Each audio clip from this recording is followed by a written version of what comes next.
Esdras capítulo 3, a partir do verso 3.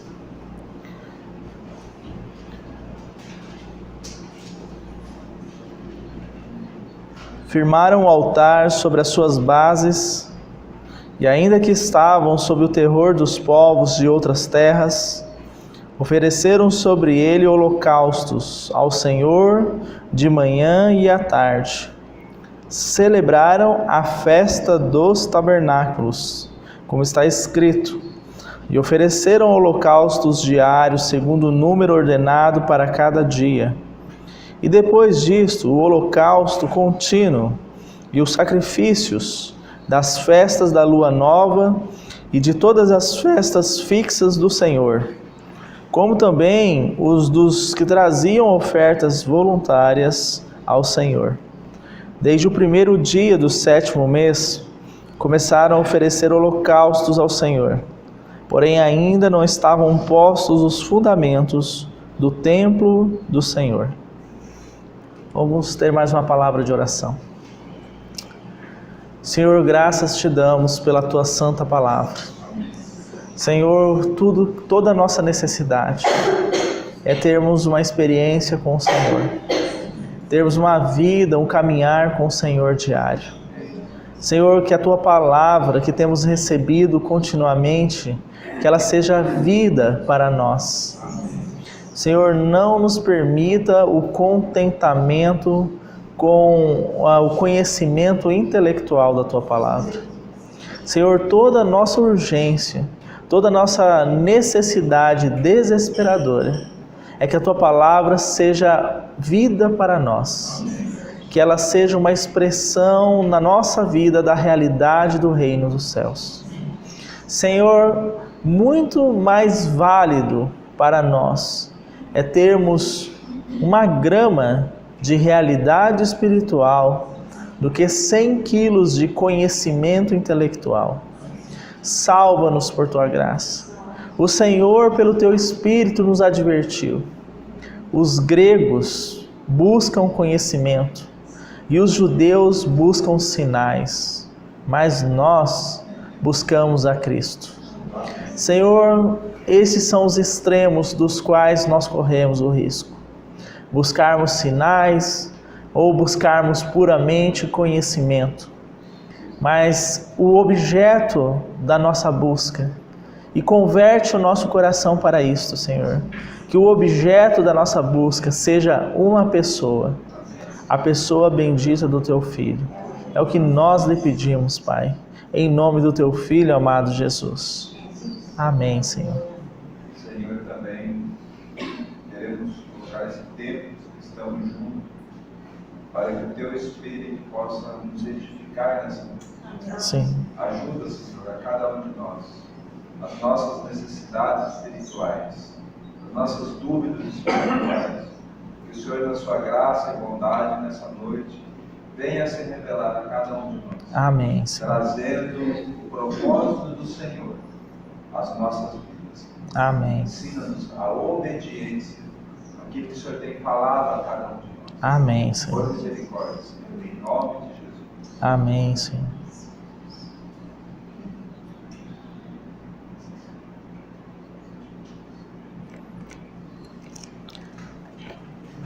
Amém, irmãos? Retomando então o nosso estudo, nós temos falado sobre as festas fixas de Israel, porque elas são consignadas pelo Espírito do Senhor no contexto de Esdras. O contexto de Esdras é a visitação do Senhor para então despertar o espírito do povo que subisse do seu cativeiro da Babilônia a Jerusalém com um propósito, para que a casa do Senhor e a cidade fossem reedificadas. Especificamente, Esdras fala da reedificação da casa de Deus, ao passo que Neemias vai direcionar então o seu foco para a reedificação da cidade, mais especificamente dos muros.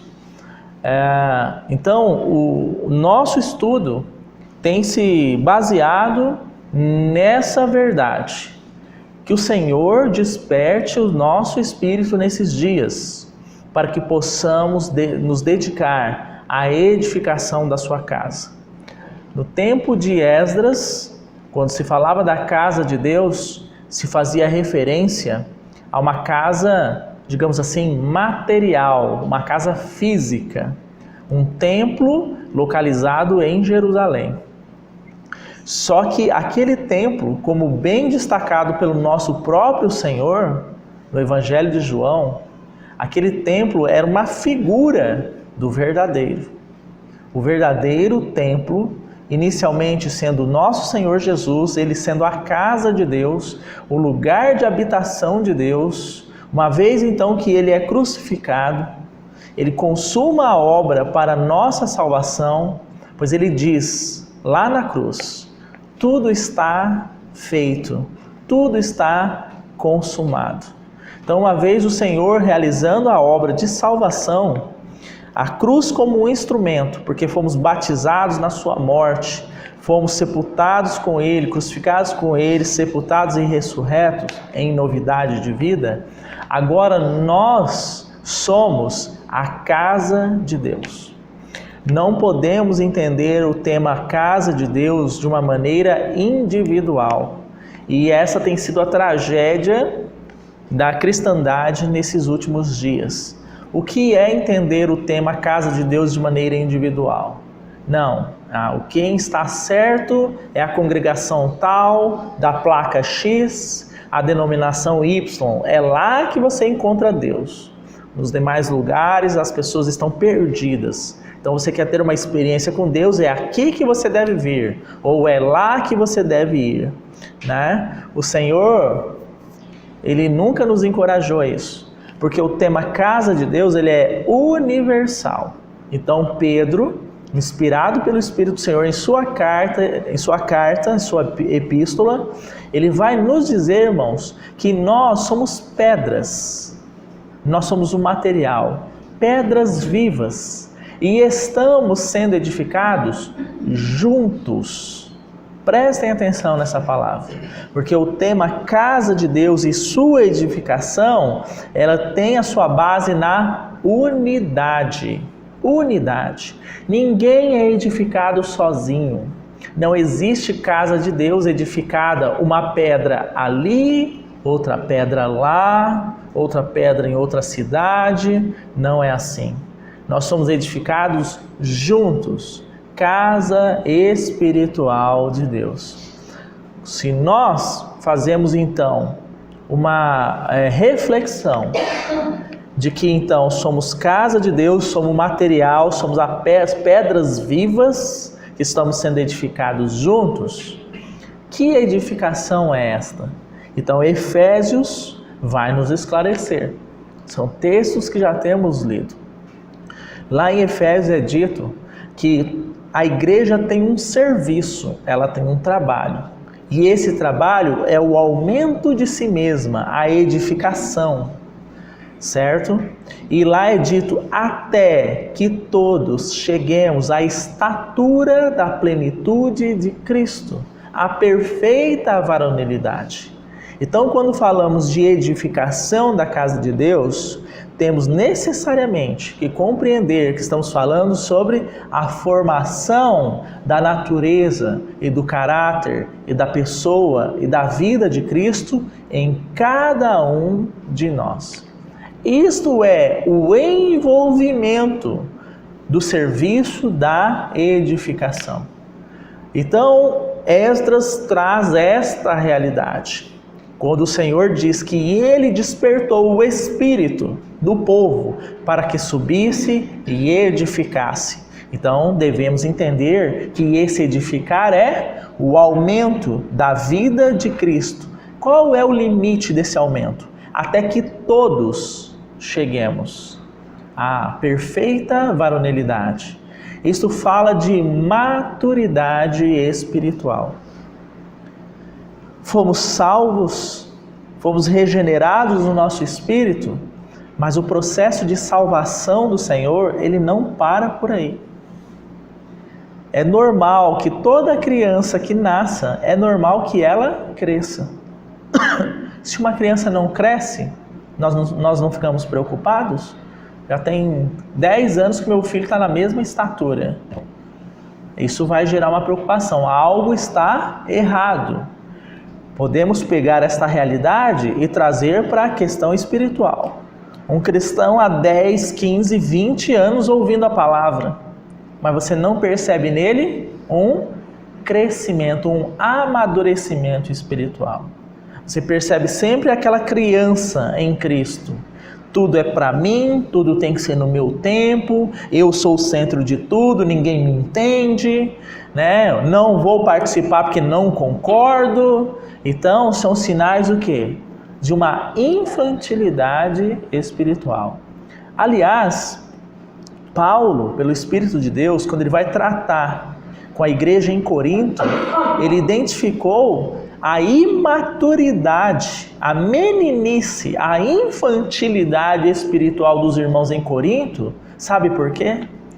Porque entre eles havia um problema que afetava a edificação da casa de Deus. Os irmãos se lembram que problema era esse? Havia entre eles dissensão, divisão. Então, uns diziam assim: eu sou de Pedro. O outro grupinho lá falava: não, eu sou de Paulo. Aí o outro grupinho lá no fundo: não, eu sou de Apolo. E um último grupo dizia: eu sou de Cristo. Aí nós pensamos assim: nossa, pelo menos um grupo se salvou, né? Porque enquanto os outros se firmaram em homens, um estava firmado em Cristo. Mas esse grupo, irmãos, igualmente estava errado.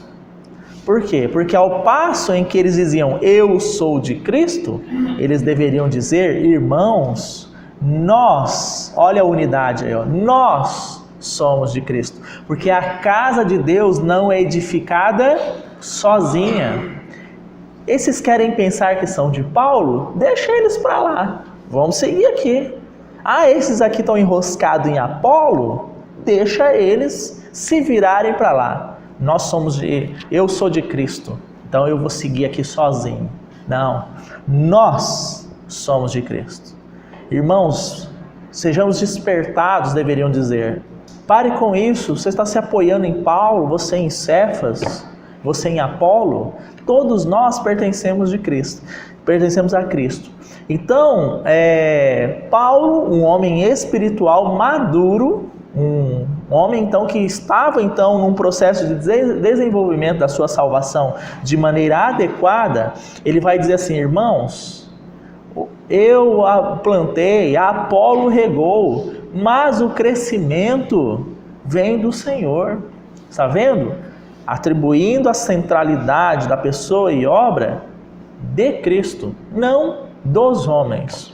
Então, trazendo hoje para a realidade que temos vivenciado, e há uma certeza, irmãos, que é a realidade dos últimos dias. Você vê as chamadas igrejas fracionadas, fragmentadas. Então não há uma edificação da casa de Deus, porque cada um está puxando para si. E os irmãos podem perceber que grande parte das vezes em que se discursa a salvação está aqui, grande parte das vezes está apoiado no homem. O homem tal, o profeta tal, o apóstolo tal, o bispo tal. Então essas pessoas que dizem vem para cá porque é aqui que você vai ser salvo, geralmente estão apoiadas no homem. Que perigo terrível, que problema terrível, que prejuízo terrível para a edificação da casa de Deus. Até que todos cheguemos à estatura da plenitude de Cristo.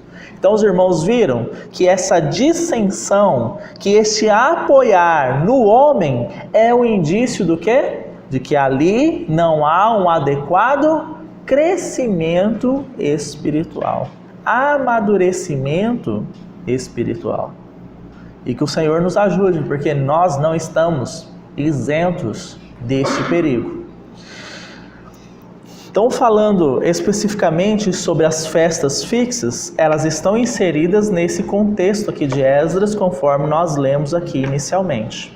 Nós já estudamos algumas festas fixas e podemos relembrar rapidamente. Nós estudamos a Páscoa. Irmãos, a Páscoa fala da libertação. Só pode edificar quem experimentou a libertação. Eu vou me adiantar um pouco aqui no texto de Esdras para que os irmãos entendam isso. Veja aí Esdras capítulo 3 mesmo, a partir do verso 8. No segundo ano da sua vinda à casa de Deus em Jerusalém, no segundo mês, Zorobabel, filho de Sealtiel, e Jesuá, ou Josué, filho de Josadaque, e os outros seus irmãos, sacerdotes e levitas, e todos os que vieram do cativeiro a Jerusalém, começaram a obra da casa de Deus. Constituíram levitas da idade de 20 anos para cima para superintenderem. Então veja que a obra da casa de Deus de edificação começa. Assim que começa a obra de edificação da casa de Deus, me acompanhe aí no capítulo 4, verso 1. Ouvindo os adversários de Judá e Benjamim que os que voltaram do cativeiro edificavam o templo ao Senhor Deus de Israel, chegaram-se a Zorobabel e aos cabeças de famílias e lhes disseram: deixa-nos edificar convosco, porque como vós buscaremos o vosso Deus, como também já lhe sacrificamos desde os dias de Esar-Adom, rei da Síria, que nos fez subir para aqui. Porém Zorobabel, Jesuá e os outros cabeças das famílias lhes responderam: nada tendes conosco na edificação da casa do nosso Deus. Nós mesmos sozinhos a edificaremos, e o Senhor, Deus de Israel, como nos ordenou, nós mesmos sozinhos edificaremos ao Senhor, Deus de Israel, como nos ordenou Ciro, rei da Pérsia. Então começa a edificação, os inimigos se aproximam. Está vendo, irmãos? Quando a casa do Senhor começa a ser edificada, haverá uma oposição do inimigo. E o que o inimigo vai fazer? Primeira mentalidade que nos vem, primeiro pensamento ele vai combater, ele vai guerrear, ele vai se opor de forma violenta. Não. A estratégia do inimigo vamos nos misturar, Então, os inimigos vêm e dizem assim: nós queremos edificar junto com vocês a casa de Deus. E os irmãos aqui disseram o quê? Não, nós edificaremos sozinhos. Eu peguei esses textos, nós vamos estudá-los mais adiante, mas porque há uma festa fixa chamada Páscoa. E a Páscoa fala de libertação. Só pode edificar a casa de Deus aqueles que foram libertos da escravidão, do mundo, do pecado, por meio da obra de Cristo, aqueles que experimentaram esta libertação. O mundo não pode edificar. Os irmãos percebem a importância? Então, quando nós falamos de Páscoa, falamos de libertação. Quando falamos de pães asmos, falamos de santificação, porque aquele que é liberto, irmãos, precisa ser santificado. E aqui há um problema. Muitas vezes as pessoas pensam assim: Deus me salvou do inferno, glória ao Senhor, eu não vou mais para o inferno, estou salvo. Mas a sua vida, embora sejam salvos, não é uma vida santificada, separada ao Senhor. Então a festa dos pães asmos fala sobre santificação. Depois nós temos primícias, que fala da vida de ressurreição. Depois nós temos Pentecostes, que fala de capacitação do alto. E chegamos aqui em trombetas, que é o que nós vamos estudar hoje especificamente. Então, abram as suas Bíblias aí rapidamente em 1 Tessalonicenses. Vamos ler alguns versos em sequência, tá? 1 Tessalonicenses, capítulo 4, verso 16.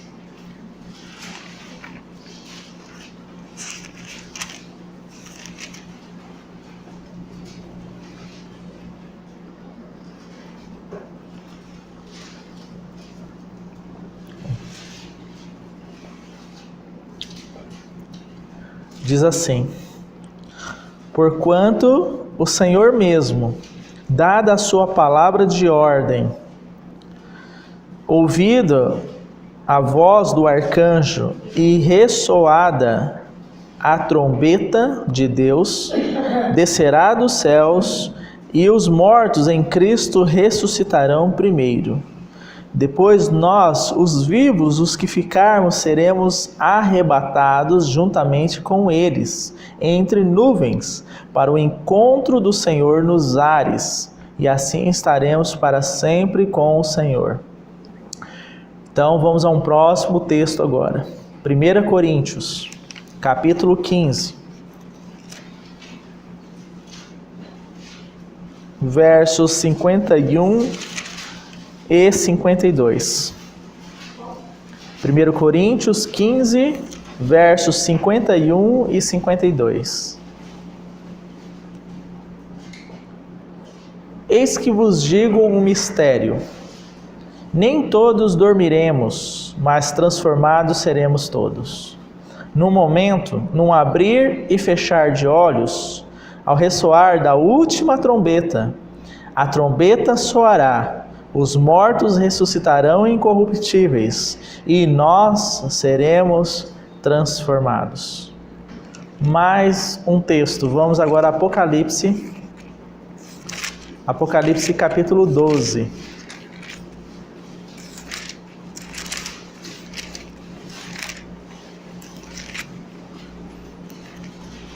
Perdão, capítulo 11, verso 15.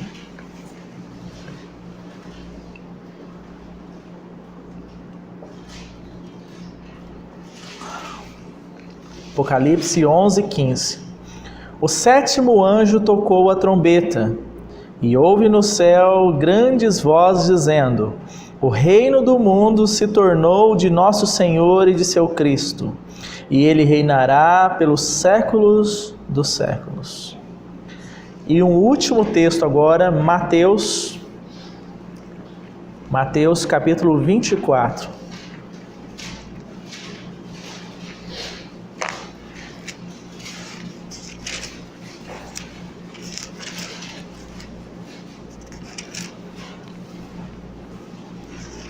Nós vamos ler o verso 29, do 29 ao 31.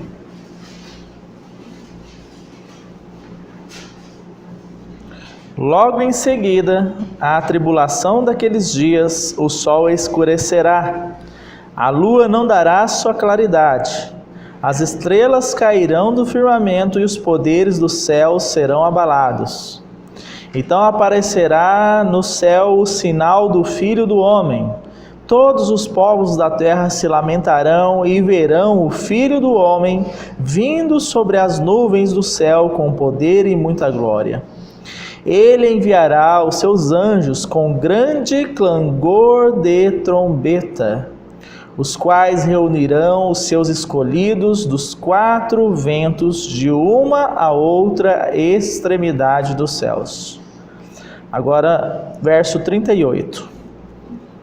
Porquanto, assim como nos dias anteriores ao dilúvio, comiam e bebiam, casavam e davam-se em casamento, até o dia em que Noé entrou na arca, e não o percebeu senão quando veio o dilúvio e os levou a todos, assim será também a vinda do Filho do Homem.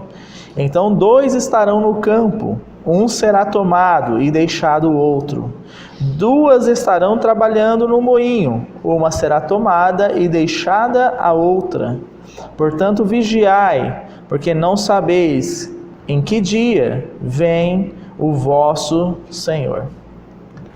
Então, nós lemos essa sequência de textos e os irmãos puderam perceber nas sequências de textos que nós lemos 2 situações em comum. Primeiro, trombeta sendo tocada. E segundo, a vinda do Senhor. A festa das trombetas, que foi instituída no Antigo Testamento como então uma festa fixa e um sinal, uma alegoria da real festa das trombetas, ela tinha sua base da seguinte forma: haviam vigias que ficavam no parapeito do templo, segundo alguns historiadores, buscando ver os primeiros sinais das estações que iniciariam, porque as estações do ano e o calendário judaico era através da lua, era um calendário lunar. Então, quando eles viam os primeiros brilhos da lua, na época da festa das trombetas, eles mandavam anunciar. Então o sacerdote subia no parapeito do templo e tocava o shofar, que era uma espécie então de chifre de carneiro. E as pessoas que estavam então em torno do templo, que ouviam, mesmo que estavam trabalhando no campo, ouviam aquele tocar, aquele sinal, aquele som, elas paravam o que estavam fazendo e se dirigiam ao templo para adorar o Senhor. Então, os estudiosos da Bíblia descrevem o procedimento dessa festa fixa, o início dela, desta maneira. Havia um tocar, um sinal, e as pessoas paravam o que estavam fazendo, ouvindo e reconhecendo aquele sinal, e deixavam tudo o que estavam fazendo, e iam para o templo adorar o Senhor. Então os irmãos percebem que essa festa fixa tem tudo a ver com o texto que nós lemos, os textos que nós lemos no Novo Testamento, porque o Senhor diz que haverá um som como de trombeta, e esse som será algo audível. Então nós, os que estivermos vivos, seremos tomados e transformados, mas não antes daqueles que estiverem mortos, que ressuscitarão e também serão transformados. Então a vinda do Senhor é precedida pelo tocar da trombeta. Irmãos, o que isto tem a ver com o que nós estamos estudando em Esdras sobre a edificação da casa de Deus?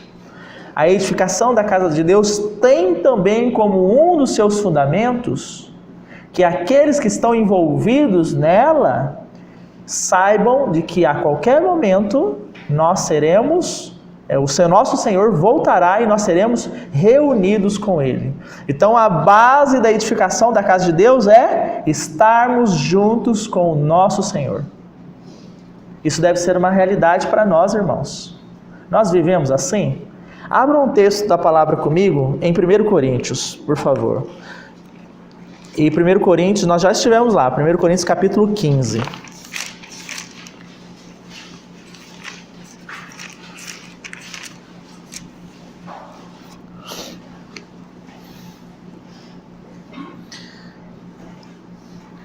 Vamos ler a partir do verso 12.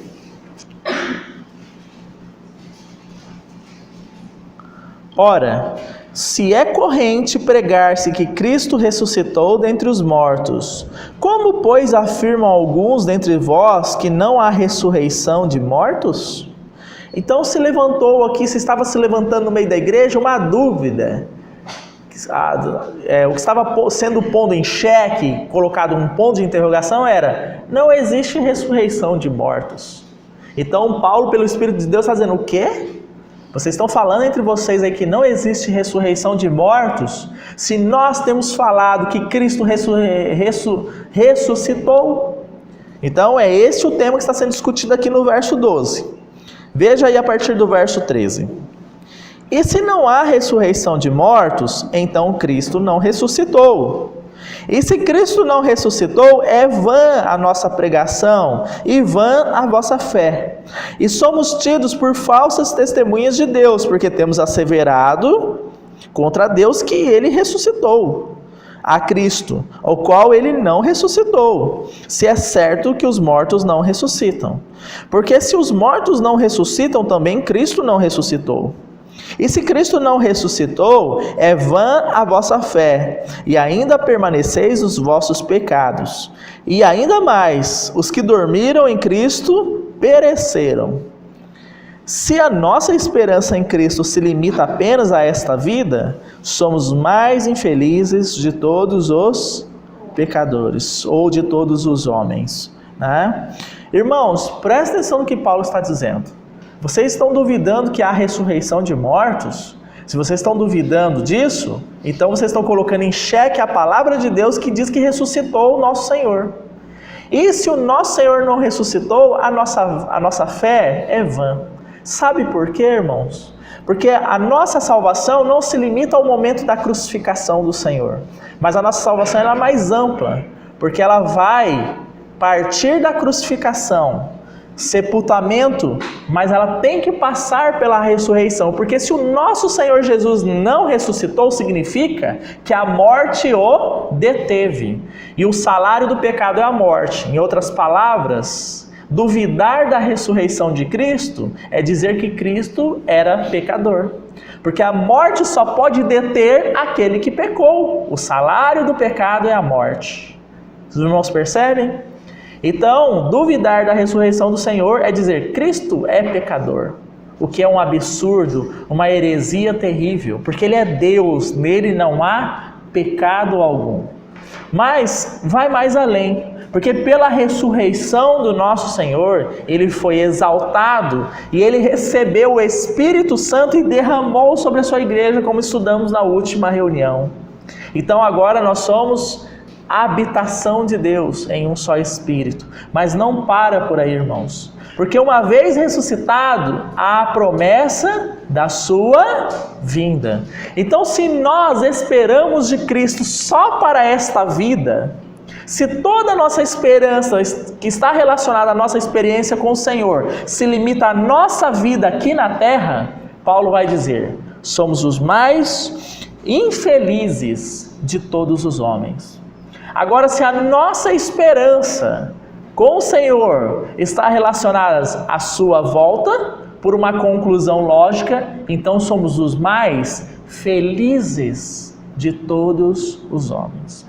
Porque existem tantos cristãos infelizes, deprimidos, cabisbaixos, resmungões, briguentos? Por que existem tantos cristãos? Porque a sua esperança com relação ao Senhor se limita apenas a essa vida. Me resolve um problema aqui, Senhor, me ajuda lá, eu quero conquistar aquilo, resolve aquele problema, cuida do meu filho aqui que está me dando trabalho. Você está vendo? A nossa relação, a base da nossa relação com o Senhor está relacionado, me perdoe aqui por ser redundante, mas relacionado a assuntos terrenos. E o que Paulo está dizendo? Se esperamos o Senhor somente para essa vida, somos os mais infelizes de todos os homens. Não é aqui a nossa morada.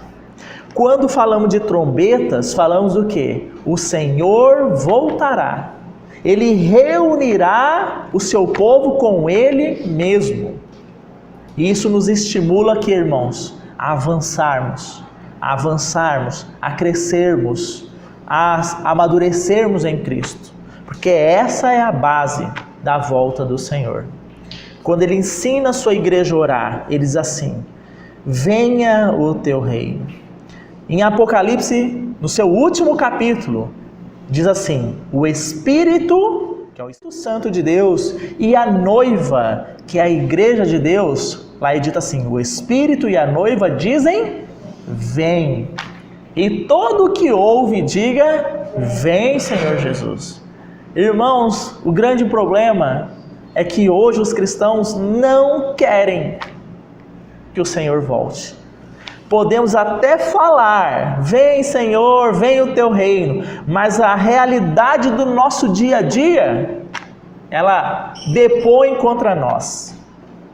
Porque com a boca falamos, mas com as nossas condutas e atitudes, nós denunciamos que não queremos a volta do Senhor. Basta fazermos o seguinte exercício, não é para levantar dedo, não é para falar nada, tá? Quantos de nós aqui, durante essa semana, pensou na volta do Senhor? Por uma vez, parou e pensou, o Senhor pode voltar. Irmãos, é triste para nós isso, é triste. Agora, quantos de nós aqui pensamos como é que nós vamos ganhar dinheiro? Isso passa pela nossa cabeça todo dia. Ganhar dinheiro, comprar as coisas, comprar isso, Então, algo está errado, porque no processo de edificação da casa de Deus, o tema, a segunda vinda do Senhor, é um dos seus fundamentos. Por isso, o Espírito de Deus sabiamente colocou o tema festas fixas aqui. Trombetas anunciam a volta do Senhor. No ressoar da trombeta e na última trombeta, o Senhor virá. Porque a vinda do Senhor é algo real para aqueles que estão envolvidos de maneira adequada com a edificação da sua casa. Vamos a um texto em 1 Pedro. Perdão, irmãos, 2 Pedro.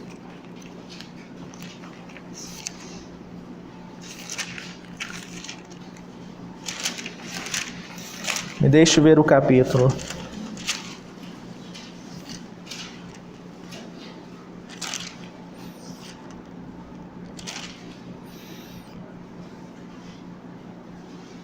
Capítulo 3.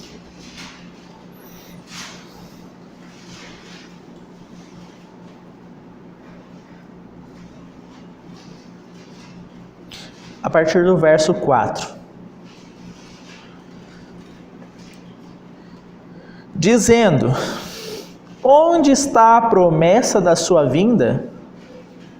2 Pedro, capítulo 3, verso 4. E dizendo: onde está a promessa da sua vinda?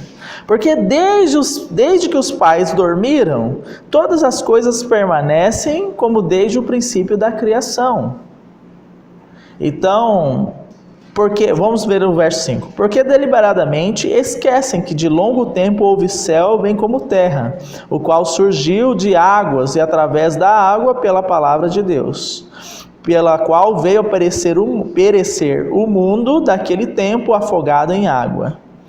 Então aqui Pedro está dizendo que algumas pessoas estão questionando assim: desde que os pais dormiram, desde que eu me entendo por gente, estão falando que o Senhor vai vir. É isso que Pedro está dizendo aqui no verso 4. Algumas pessoas indagam isso. Mas nunca aconteceu nada. Tudo está do mesmo jeito. Né? Então ele vai discorrendo. Agora veja aí o verso 8. Há todavia uma coisa, amados, que não deveis esquecer, que para o Senhor um dia é como 1000 anos, e 1000 anos como um dia. Não retarda o Senhor a sua promessa, como alguns julgam demorada. Pelo contrário, Ele é longânimo para convosco, não querendo que nenhum pereça, senão que todos cheguem ao arrependimento. Virá, entretanto, como ladrão, o dia do Senhor, no qual os céus passarão com estrepitoso estrondo, e os elementos se desfarão abrasados. Também a terra e as obras que nela existem serão atingidas. Visto que todas essas coisas hão de ser assim desfeitas, deveis ser tais como os que vivem em santo procedimento e piedade. Vamos parar um pouco aqui e refletir sobre isso. Pedro está dizendo: irmãos, não se engane com isso. Alguns estão julgando que a vinda do Senhor é demorada. Para Deus, um dia é como 1000 anos, 1000 anos é como um dia. Isso significa o quê? Que Deus não está preso ao nosso tempo. Essa questão temporal é para os homens, para Deus não. Tanto faz, um dia, 1000 anos, um dia, Ele não está preso na questão temporal. Deus sempre existiu. Isso cabe na nossa cabeça? Você imaginar que alguma coisa sempre existiu ou algo sempre existiu? Né? Não tem início de existência para Deus, Ele sempre existiu, então Ele não está preso a tempo, tá? Mas Pedro faz uma observação aqui: nós então devemos viver em santo procedimento e piedade. Pedro está dizendo assim: irmãos, nós sabemos que o Senhor virá, e até que Ele venha, devemos estar preparados, crescendo em Cristo Jesus, vivendo de forma santa, santificando, não misturado com o mundo, buscando os interesses do mundo, mas vivendo de forma separada para o Senhor Deus, até que Ele venha. Só que o apóstolo, pelo Espírito, ele não para por aí. Veja o verso 12. Então, além de viver de forma santa, santificando-se ao Senhor, o verso 12 vai dizer: esperando. Lembram-se lá daquela passagem que lemos em Mateus 24? Um será tomado e o outro será deixado. Lembram que nós falamos da festa das trombetas? Ouviam o ressoar, aquele som, deixavam e iam até o templo para adorar. Então, esperando Isso é esperar, é vigiar, é estar atento. Mas não somente isso. Apressando a vinda do dia de Deus, por causa do qual os céus incendiados serão desfeitos e os elementos abrasados se derreterão. A igreja, ao invés de estar presa com os projetos desta vida, ela deveria estar esperando e apressando. Como é que nós podemos apressar o dia da vinda de Deus? Edificação da sua casa. Para o Senhor voltar, a sua casa deve estar edificada. Então, santificando, se envolvendo com as coisas do Senhor, se envolvendo com aquilo que é dele, deixando as coisas do mundo num segundo plano, buscando em primeiro lugar o reino de Deus. Então, esta edificação da casa apressará a volta do Senhor. E nós podemos fazer isso. Nós podemos retardar, porque Pedro mesmo disse aqui, o Senhor não vem, não é porque está demorada a sua vinda, que Ele não está cumprindo a sua palavra. É porque Ele não quer que nenhum de vós... Pedro está escrevendo essa carta para irmãos, não é para o mundo não. Ele não quer que nenhum de vós, irmãos, vou abrir um parênteses aqui, irmãos, Ele não quer que nenhum de vós se perca, porque Ele é longânimo. Mas vai chegar o limite desse tempo. O que é estar perdido? É estar envolvido com todos os assuntos que não são os assuntos do Senhor. Os irmãos percebem? E para finalizar esse tema, irmãos, esse espírito, essa mentalidade, essa realidade da vinda do Senhor deve ser algo sempre presente na vida da igreja. Eu não sei se os irmãos perceberam nos textos que nós lemos, mas Paulo sempre dizia assim: e nós, os que ficarmos, seremos arrebatados e transformados. O que isso significa? Porque Paulo, quando fala da vinda do Senhor, ano mais ou menos 55, 57 aqui, tá? Isso aqui é o ano 57 depois de Cristo. Quantos séculos já não passaram, né? Mas Paulo, naquele tempo, quando ele falava da vinda do Senhor, ele se incluía dentro daquele grupo que estaria aqui na terra na vinda do Senhor. Então ele acreditava que o Senhor voltaria na sua época. Ele vivia por esta vinda do Senhor. Por isso que ele dizia: os mortos ressuscitarão e nós, os que tivermos vivos, seremos arrebatados. Isso deve estar presente em nós, irmãos, essa expectativa, no sentido de que será no meu tempo. Eu estou trabalhando para isso, apressando, para que seja no meu tempo esse grande dia da vinda do Senhor. Isso é trombetas. Está vendo, irmãos? Pessoas que vivem vigilantes, atentas, esperando e apressando, elas estão atentas aos sinais. Elas não estarão perdidas quando chegar esse grande dia. Nós vimos que o Espírito de Deus, e eu vou finalizar por aqui, usou uma analogia com respeito ao tempo de Noé, né? O tempo de Noé, Deus usou Noé e sua família não apenas para construir a arca, mas à medida que eles construíam e aparelhavam aquela arca, eles davam um testemunho para as pessoas de que o Senhor julgaria aquela terra. Nunca tinha chovido. Antigamente não chovia, brotava um orvalho, uma neblina da terra. Aí um está construindo uma arca porque vai chover e vai alagar o mundo inteiro. O que vão pensar dele? Esse tem um parafuso a menos. Não é verdade? É isso que o mundo pensa daqueles que hoje que dizem assim: o Senhor está voltando. As pessoas olham, esse papo aí, eu ouço desde os meus antepassados. Eu, quando eu era criancinha, falava que o Senhor ia voltar. Esse aí tem um parafuso a menos. Mas assim como Noé edificou, aparelhou a arca e ele e a sua família foram salvas do julgamento, nós estamos envolvidos com a edificação da casa de Deus. E não seremos também atingidos pelo julgamento de Deus. Primeiro foi com água, o segundo será com fogo, né? Que o Senhor nos ajude, então. Que Ele queime nosso espírito essa realidade de estarmos preparados para a sua volta e anelarmos por ela e apressarmos por esse dia. Amém, irmãos? Irmãos, como nós temos feito, temos encerrado um pouco mais cedo a exposição da palavra, para nós tirarmos um momento para orarmos ao Senhor com respeito àquilo que recebemos. Então, nesse período agora, os irmãos têm liberdade, um após o outro, aquela porção que receberam acerca da palavra do Senhor, que o Senhor falou aos corações, de estarmos orando e meditando sobre isso em oração, na presença do Senhor. Amém? Vamos orar ao Senhor então.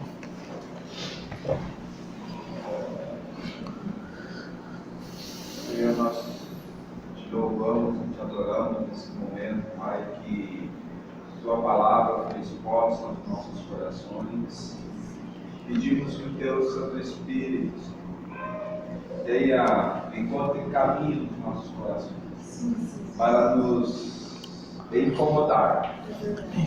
Senhor, incomoda-nos a ponto de não nos deixar dormir, mas faz essa obra em nós. Edifica-nos como Tua casa. Sim, Pai. Leva cada um de nós a entendermos o propósito do Senhor de ter nos chamado, para que sejamos edificados junto como casa espiritual de Deus. Amém. Senhor, a Tua igreja necessita do Teu chamado. Sim, Pai. A Tua igreja, Senhor, necessita de se colocar diante de Ti em obediência à Tua palavra. Amém. Senhor, nessa noite vem com a Sua graça, com a Sua bondade e misericórdia, que se revele a cada um de nós. Amém. Em nome de Jesus. Amém. Amém, Senhor. Senhor, te damos graças, Pai, mais uma palavra ensinada nos nossos corações. Amém. Senhor, abre o nosso entendimento para as coisas que são verdadeiramente, Senhor, os altos, Senhor, no qual tu estás assentado ao mestre do nosso Deus Pai. Amém.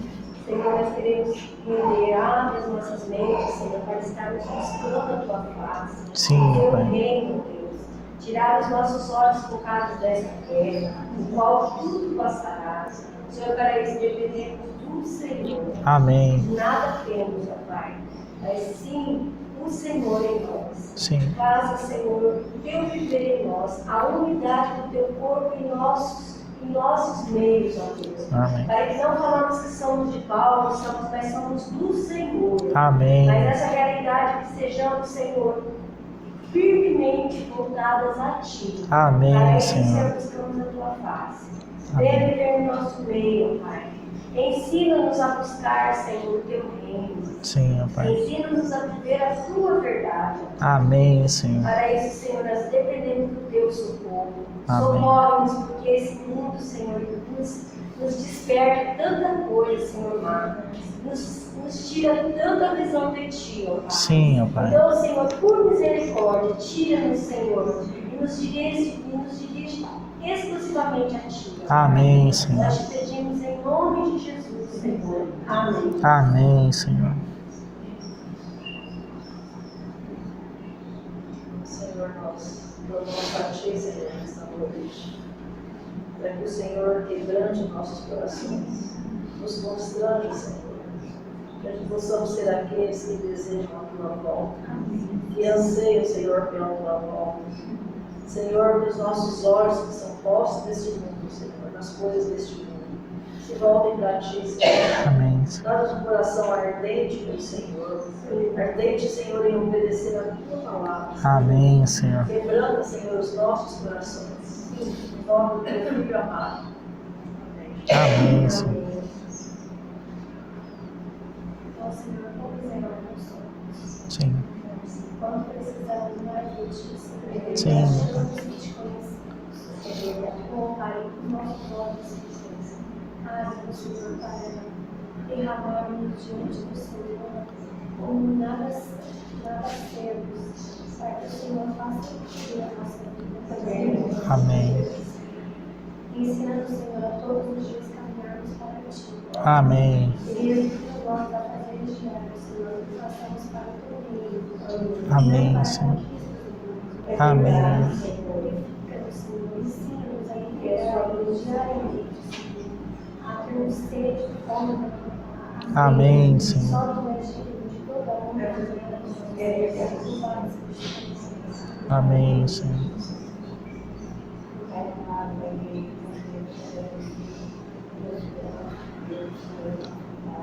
Amém.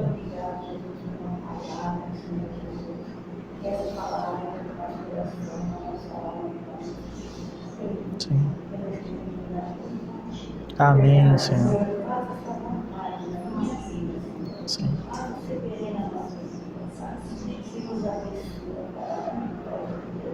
Amém, Senhor.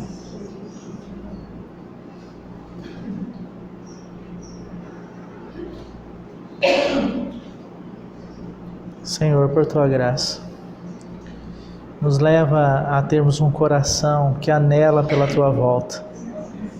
Que o nosso serviço ao Senhor seja um serviço coordenado por ti mesmo, que tenha como um dos seus fundamentos o anseio por estarmos com o Senhor novamente reunidos nos ares, como a tua palavra nos assegura e nos afirma. Senhor, nos capacita a trabalharmos por esse dia.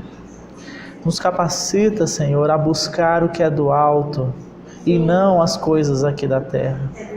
Nos capacita, Senhor, a buscar em primeiro lugar o reino de Deus. Cada um de nós precisamos ser convencidos pelo Teu Espírito, Senhor. Esse mundo, cada dia mais, ele tem se tornado atrativo, atraente, sedutor, Senhor. Senhor, nossos olhos precisam estar no Senhor, para não nos perdermos, ó Pai.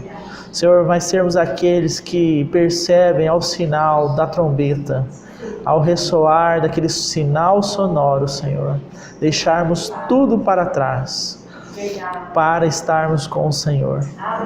Ajuda-nos por Tua graça. É o que te pedimos, ó Pai, em nome do Teu Filho amado Jesus. Amém, Senhor. Queremos clamar a Ti, Senhor, pelo nosso irmão Moisés. Sim, Pai. Senhor, nos dê direção, Senhor.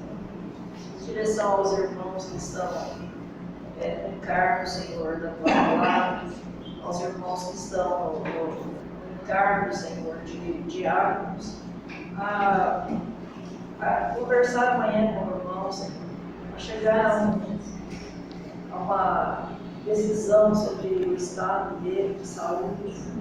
Senhor, conduza a vida de Moisés, conduza a mente dele. Sim. Senhor, ajuda os nossos irmãos, Senhor. Sim, Senhor, tem misericórdia. Senhor, põe tuas mãos de misericórdia, Senhor, nesta situação do Moisés. Amém, Senhor. Moisés, os seus filhos, para sua casa, para sua família, Senhor. Sim, ó Pai, Senhor. Senhor, usa, Senhor, os irmãos amanhã, o Zaqueu, o Alessir, o Robson, Senhor, vão estar reunidos com os irmãos, com o irmão Moisés, o Jamerson. Dê luz aos irmãos, Senhor. Sim, por Tua graça. Ajuda, Senhor, os irmãos. Nós rogamos a Ti por esse irmão amado. Sabemos Sim, que ele Pai. tem a Tua palavra. Sim, Senhor. Ele tem buscado a Ti, Senhor. Mas sabemos que o irmão se encontra no emaranhado na mente dele, Senhor. Só o Senhor pode desfazer tudo isso, Senhor. Sim, Pai. Senhor, também nesse instante quero colocar diante da Tua presença a Dona Luísa, que teve aquela queda hoje, quebrou vários ossos na bacia, está em Porto Velho. Sim, Pai. Senhor, conduza, Senhor, a cirurgia dela, os médicos, toma a Eliane, toma o esposo dela nas Tuas mãos. Senhor, que eles sejam ali luz na vida de Dona Luísa. Toma, Senhor, os médicos, prepara todas as coisas, Senhor, para essa cirurgia. E que o Seu nome seja engrandecido e glorificado, Senhor, na família da irmã Elza, e que a irmã Elza possa ser luz na família da sogra da Eliane, Dona Luísa, levando eles, Senhor, a considerar o Senhor e a Tua palavra. É a nossa oração em nome de Jesus. Amém. Senhor, também queremos colocar diante de Ti a vida deste rapaz que se acidentou hoje, que a esposa do nosso irmão Sandro estava falando para nós, está em Porto Velho também com o risco de amputação do seu pé. Senhor, vá com Teu Espírito até ele, onde ele está. Levanta, Senhor, por Tua graça, filhos do Senhor, para anunciar a Tua pessoa e a Tua obra a ele, Senhor. Coloca as Tuas mãos, esse acidente foi imprevisto para ele, para nós, mas nada escapa ao Teu propósito, ó Pai. Usa essa situação tão difícil, Senhor, para que o Teu nome seja glorificado na vida deste rapaz. É o que nós lhe pedimos, Senhor. Capacita também os médicos na cirurgia que será feita, ó Pai. Coloca as Tuas mãos nesta questão e glorifica o Teu nome em todas as coisas, ó Pai. Em nome do Teu Filho amado Jesus. Amém, Senhor.